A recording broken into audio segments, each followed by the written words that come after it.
let's boycott all the junk food companies.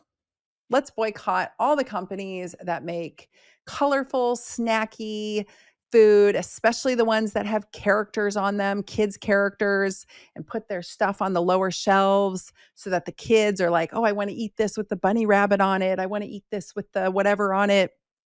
The ones that put cartoon characters on their fruit snacks, let's just boycott them all. Let's just teach our kids we don't eat that. Let's just teach our kids that doesn't come into our house. That starts with you guys as the adults, the ones of you watching this. That starts with you looking in the mirror and coming to an honest place in yourself.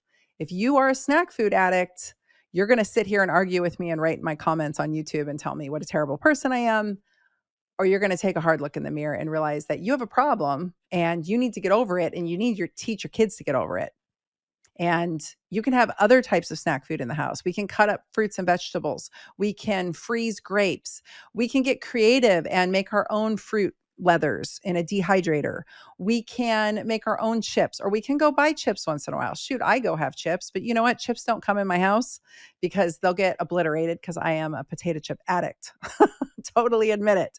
So we don't bring ice cream in the house. We get little single servings of things, or we eat it outside. You know, my husband and I will share a pint of ice cream, and we don't, that stuff doesn't make a regular appearance inside the home. We don't bring soda in the home.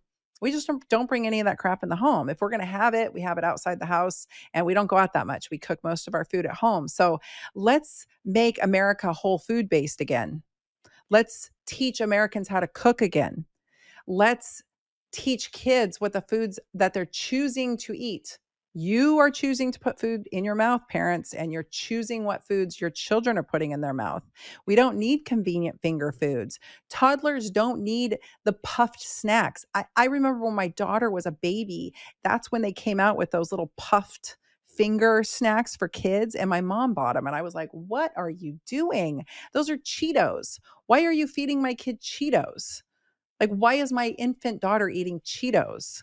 This stuff does not need to go in these kids' mouths. We don't need to take our kids through Dairy Queen drive-in or whatever you guys have going on, wherever you live, right? Like, that's you, parents. That's on you. That's you making convenience your priority, and that's you bringing your kids into it. And you're teaching your kids to how to eat that way, teaching them that that is the way. It's okay to eat that way. Well, my parents did it, so it must be okay for me. You can get mad at me if you want. People get mad at me all the time about this. I have been telling my patients this for decades. This is how it is. So we have to first choose how it is that we're going to eat.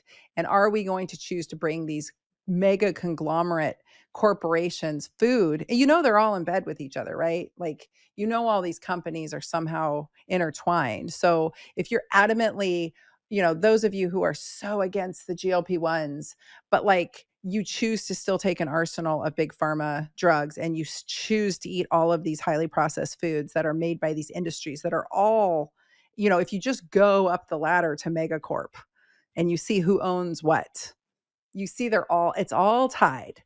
So it just baffles me that, like, we're against this, but all this is okay, right? So this is the tough love. This is why some of you love me and why some of you actually, you know, cannot stand me and are going to unfollow me now. But this is it. Like, take a good look in the mirror. Look at what you're choosing to eat. Look at what you're choosing to bring in the house. Look at how you're choosing to live.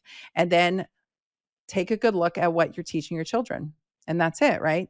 So I say we just boycott Kellogg's and go up the tree. I mean, who owns them, right? Like, I remember when I was 16, I figured out that there was things that was nefarious going on coming out of Procter & Gamble, and I decided to boycott them as best I could. And I was 16 and I did a whole report on it. And I remember having to go into the laundry soap we were using and go into this and that and the other because I didn't like what they were doing in one category. And therefore, there were all these other things I had to make myself aware of.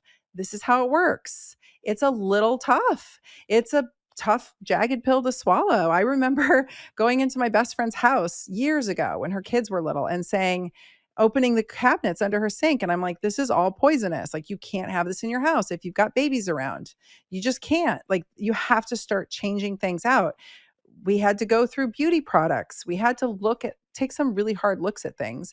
And it took a while, right? This is a process. So I invite you to embark on the journey and just start. Just get curious, start looking, you'll see at the bottom on the back of the label of whatever it is you're using, whether it be hand soap, laundry detergent, dish soap, shampoo, you'll see who owns them. You'll see who ultimately owns them, or get on the Google and start looking, and then look at the foods you're eating. Who owns them? Who manufactures them? Forget just the ingredients and start looking deeper. And like, why don't we start boycotting those companies if we really want to make America healthy again?